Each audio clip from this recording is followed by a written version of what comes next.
শুভেন্দু অধিকারী বুঝতে চাইছে না যেটা নরেন্দ্র মোদী বুঝে গেছে, এই দেশে আর হিন্দু মুসলমান করে পার পাওয়া যাবে না, বুনিয়াদ নড়ে গেছে।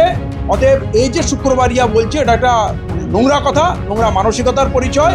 এটা দেশের মানুষ মেনে নেবে না, হিন্দুরাও মানবে না, মুসলিমরা তো মানবেই না।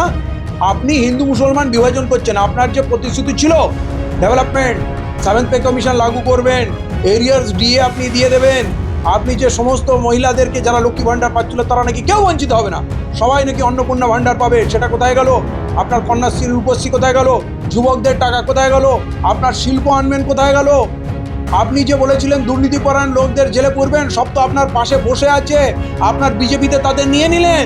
এই মুখ্যমন্ত্রী স্বয়ং তৃণমূল থেকে এসছে, তাই তার সমস্ত বন্ধুদের নিয়ে আসছে, ওই ফিরাদ হাকিমকেও নিয়ে আসছে, তাহের খানকে, ইউসুফ পাঠানকে, খালিলুর রহমানকে, কাউকেই তো বাদ দিল না। তাহলে এটা কেমন হিন্দু রাষ্ট্র হলো? পশ্চিমবাংলায় মুসলমানরা 40%। রাস্তায় নেবে নাচানাচি না করে নিজেদের দল তৈরি করো, নিজেদের councillor, panchayat member, MLA, MP দাঁড় করাও। এই গণতন্ত্রে আপনাকে অধিকার দেওয়া হয়েছে আপনার শক্তি করার জন্য। পাশাপাশি কংগ্রেস শক্তি বাড়াচ্ছে, সিপিএম বাড়াচ্ছে, আরও দল বাড়াচ্ছে। আপনারা আগামী দিনে কোয়ালিশন করে সরকার করবেন, কিন্তু আপনি যদি চিরজীবন পরের জমিতেই ঘর করেন, আপনি যদি তৃণমূলেই আপনার শ্রম, অর্থ, সময়, জীবন লাগিয়ে দেন, কংগ্রেসে সিপিএমে লাগান, যখন তারা সরকারে আসবে আপনারা কোথাও থাকবেন না। এটা ওদের একটা মস্তিষ্কে একটা ক্যান্সারের মতো হয়ে গেছে।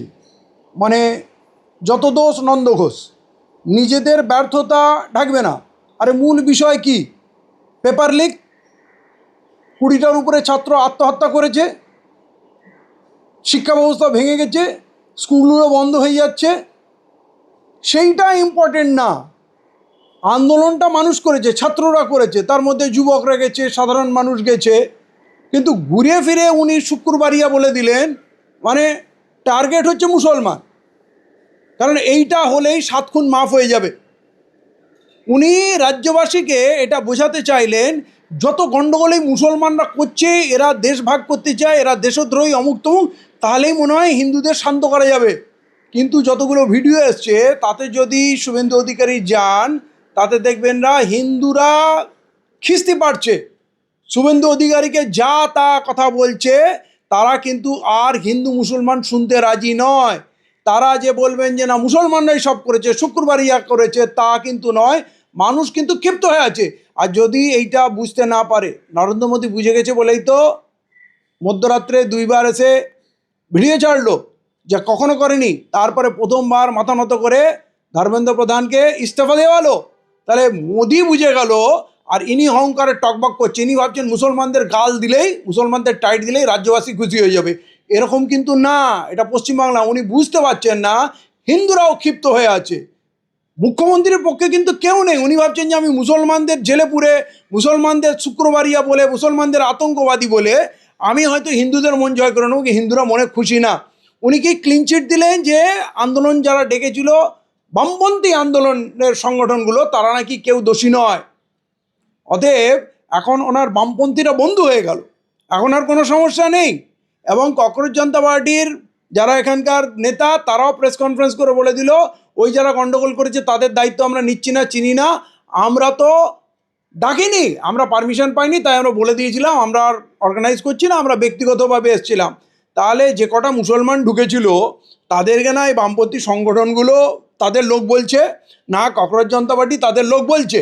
কিন্তু এদের এত চুলকানি, একটু ফটো তোলার জন্য, একটু আনন্দ করার জন্য ওইখানে বুরখাওয়ালিগুলোও ভিড় লাগাচ্ছে, আর দাড়ি টুপিওয়ালা মুসলমানরাও ভিড় লাগাচ্ছে, তাদের দেশপ্রেম ফেড়ে পড়ছে। কিন্তু এরা আসলে বিজেপিকে সুবিধা করে দিচ্ছে। আজ যদি এরা ফিল্ডে না থাকতো, তাহলে মুখ্যমন্ত্রী শুক্রবারিয়া বলে, মুসলমান বলে, জেহাদি বলে বদনাম করতে পারতো না। মূল ইস্যুটা চাপা পড়ে যাচ্ছে। মূল ইস্যু ধর্মেন্দ্র প্রধানের যে পদত্যাগ, পেপার লিক, এত ছাত্রের আত্মহত্যা, শিক্ষা ব্যবস্থা ভেঙে পড়েছে, টাকার বিনিময়ে শিক্ষা ব্যবস্থা বিক্রি হচ্ছে, এইগুলো ঢাকা পড়ে গেল ওই কটা মুসলমানের জন্য। অতএব আমি তো মনে করি এরা হচ্ছে মূল অপরাধী। আন্দোলনকে এরা ব্যর্থ করে দিচ্ছে মাঝখানে এসে। এদের এত মাঝখানে ঢোকার কি দরকার?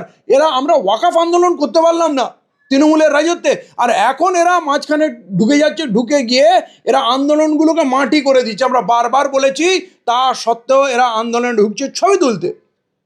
তোমার ছবি তোলা, তোমার ঝান্ডা ধরা এত জরুরি? আজকে মুখ্যমন্ত্রী এই কথাগুলো বলতেই পারতো না যদি দাড়ি টুপিওয়ালা লোকগুলো আর বোরকা পরা মেয়েগুলো এই আন্দোলনে না যেত। অতএব এরা যদি ঘরে বসে থাকে, আন্দোলন তো হচ্ছে। আরে এদেশের হিন্দু জাগছে, এদেশের যে লক্ষ লক্ষ হকার উচ্ছেদ হলো, ট্রেনে হকারদের উঠতে দিচ্ছে না, এত ঘরবাড়ি রেলওয়ের জায়গায় ভেঙে দিল, এই গো ব্যবসায়ীরা যে ধ্বংস হয়ে গেল, ক্ষতিগ্রস্ত হলো, এই যে রাঁধুনিগুলোর চাকরি চলে গেল, টোটোওয়ালাদের রাস্তায় যেতে দিচ্ছে না, এই যে লক্ষ্মী ভাণ্ডারে কোটি কোটি মানুষ বঞ্চিত হয়ে গেল, বাকি যা প্রকল্প মমতা বন্দ্যোপাধ্যায় ছিল সেগুলো সব উড়ে যাচ্ছে। তাহলে এই হিন্দুরা, ক্ষতিগ্রস্ত হিন্দুরা যখন তাদের ক্ষোভ প্রকাশ করছে এই হিন্দু সম্রাট মোদির বিরুদ্ধে, এই বিজেপি সরকার মুখ্যমন্ত্রী শুভেন্দুর বিরুদ্ধে যখন তারা ক্ষোভে উগরে দিচ্ছে, তারা যখন পথে নামছে, তখন মাঝখানে মুসলমানদের ঢুকে সেইটাকে বানচাল করার কি দরকার? অতএব আমি মুসলমানদেরকে বলবো, মার খেয়ে জেল খেটে যদি তোমরা শুধরাতে পারো তো শুধরে যাও। এখন তোমাদের আন্দোলন করার সময় নেই, পথে নামার প্রয়োজন নাই। অতএব তোমরা সংযত হয়ে যাও। তোমরা চিৎকার করবে না যে এটা গণতন্ত্র, আমাদের অধিকার আছে, কেন নামবো না? তাহলে মার খাওয়ার জন্য রেডি হয়ে থাকো। সব কিছু স্থান কাল পাত্র বুঝতে হয়। তোমার আন্দোলনে নেবে যদি আন্দোলন ব্যর্থ হয়, আন্দোলনের মূল বিষয়বস্তু যদি হারিয়ে যায়, তাহলে তোমার নাবা উচিত না। এই কথাটা বোঝার সময় এসছে। এই যে রাজ্যের মুখ্যমন্ত্রী শুভেন্দু অধিকারী যখন শুক্রবার নিয়ে মন্তব্য করেছেন, বেশ কিছু মানুষ তারা কিন্তু সোশ্যাল মিডিয়া ফলো হয়েছেন যে আমাদের দেশ যখন স্বাধীন হয়েছে 1947 সালে 15 আগস্ট, সেদিনও কিন্তু শুক্রবার ছিল। অবশ্যই সেই ছবিটাও ভাইরাল আছে, সেই পত্রিকার সেই ছবি ভাইরাল হয়েছে এবং আমরা জানতাম। এবং ওটা বিদাতুল জুমা ছিল, রমজান মাসের শেষ জুমা ছিল। আমাদের রমজান মাস পবিত্র এবং তার মধ্যে সব থেকে বেশি আমাদের কাছে গুরুত্বপূর্ণ দিন হচ্ছে বিদাতুল জুমা। সেই বিদাতুল জুমার দিনেই দেশ স্বাধীন হয়েছিল। এটা আরএসএসের মূর্খ বাহিনী, এরা কি করে বুঝবে? মুসলমানরা হচ্ছে এই স্বাধীনতার মূল কারিগর। স্বাধীনতায় যে রক্ত দিয়েছে দেশের জন্যে মুসলমানরা, আজ এই মুসলমানরা এদের চোখের বালি হয়েছে। কিন্তু আমি বলতে চাই এই কথাগুলো ওদের প্রতিবাদ হিন্দুরা করবে। আজ দেশব্যাপী যে ছাত্র আন্দোলন হয়েছে তাতে হিন্দু মুসলমানের প্রাচীর ভেঙে গুড়িয়ে দিয়েছে। এখন আর কেউ হিন্দু মুসলমানের কথা শুনতে চায় না। ওই প্যানপ্যানানি লোক পছন্দ করে না, হিন্দুরাও শুনতে চায় না। শুভেন্দু অধিকারী বুঝতে চাইছে না যেটা নরেন্দ্র মোদী বুঝে গেছে, এই দেশে আর হিন্দু মুসলমান করে পার পাওয়া যাবে না, বুনিয়াদ নড়ে গেছে। অতএব এই যে শুক্রবারিয়া বলছে, এটা একটা নোংরা কথা, নোংরা মানসিকতার পরিচয়। এটা দেশের মানুষ মেনে নেবে না, হিন্দুরাও মানবে না, মুসলিমরা তো মানবেই না। আপনি হিন্দু মুসলমান বিভাজন করছেন। আপনার যে প্রতিশ্রুতি ছিল ডেভেলপমেন্ট, 7th পে কমিশন লাগু করবেন, এরিয়ার্স ডিএ আপনি দিয়ে দেবেন, আপনি যে সমস্ত মহিলাদেরকে যারা লক্ষ্মী ভাণ্ডার পাচ্ছিল তারা নাকি কেউ বঞ্চিত হবে না, সবাই নাকি অন্নপূর্ণা ভাণ্ডার পাবে, সেটা কোথায় গেল? আপনার কন্যাশ্রী, রূপশ্রী কোথায় গেল? যুবকদের টাকা কোথায় গেল? আপনার শিল্প আনবেন কোথায় গেল? আপনি যে বলেছিলেন দুর্নীতিপরায়ণ লোকদের জেলে পুরবেন, সব তো আপনার পাশে বসে আছে। আপনার বিজেপিতে তাদের নিয়ে নিলেন। আর বিজেপি যারা করে মার খেয়ে জেল কেটে যারা বিজেপিকে দাঁড় করালো, তারা এখন পাত্তা পাচ্ছে না।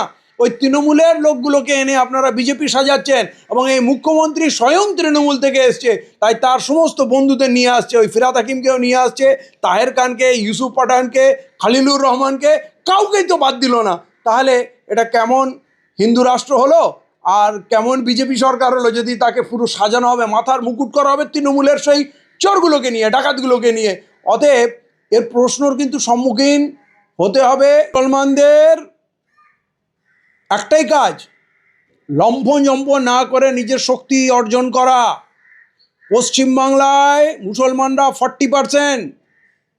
রাস্তায় নেমে নাচানাচি না করে নিজেদের দল তৈরি করো, নিজেদের councillor, panchayat member, MLA, MP দাঁড় করাও।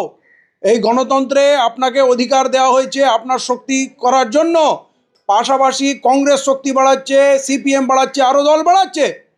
আপনারা আগামী দিনে কোয়ালিশন করে সরকার করবেন, কিন্তু আপনি যদি চিরজীবন পরের জমিতেই ঘর করেন, আপনি যদি তৃণমূলেই আপনার শ্রম, অর্থ, সময়, জীবন লাগিয়ে দেন, কংগ্রেসে সিপিএমে লাগান, যখন তারা সরকারে আসবে আপনারা কোথাও থাকবেন না। অতএব আপনাকে আপনার সৎ নেতৃত্ব, সিপিএম কি করবে? আমাদের হারমাত বানাবে। তৃণমূল কি করবে? আমাদের গুন্ডা বানাবে। কংগ্রেস কি করবে? আমাদের লেঠেল বানাবে, কিন্তু আমাদের কেউ নেতা বানাবে না। অতএব নেতা হন, টেবিলে বসে একসঙ্গে আলোচনা করবেন।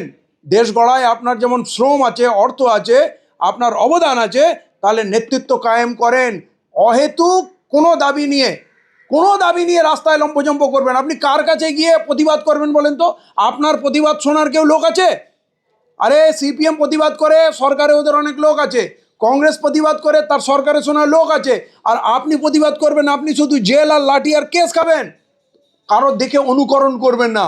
আপনি দেখেছেন শিখরা কোনো আন্দোলন করে, খ্রিস্টানরা কোনো আন্দোলন করে, শিডিউল কাস্টরা কোনো আন্দোলন করে, মতুয়ারা কোনো আন্দোলন করে? কাউকে রাস্তায় নামতে দেখেছেন?